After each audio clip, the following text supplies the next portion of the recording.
ఓ బస్సులో 40 మంది ప్రయాణికులు ఉన్నారు. ఆ బస్సు డొక్కు బస్సు, బ్రేక్ కొడితే మొత్తం వచ్చి ముందు పడుతున్నారు.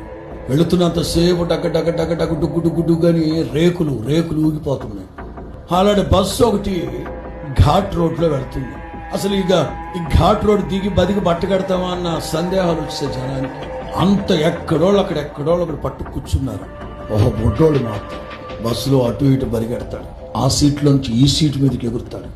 అందరూ వాడిని గదువుతున్నారు, కోప్పడుతున్నారు, దబాయిస్తున్నారు, అదిలిస్తున్నారు. చిన్నపిల్లోడే వాడు పెద్ద పాఠం చెప్పాడు. ఏమని? ఆ బస్సు డ్రైవర్ మా నాన్న. వాడికి ఒకటే తెలుసు, నడిపిస్తున్నది మా నాన్న. అంచేత నాకు ఏ ఇబ్బంది, నా ప్రాణానికి మా నాన్న ప్రాణం అంటేస్తాడు. ఎట్లరా?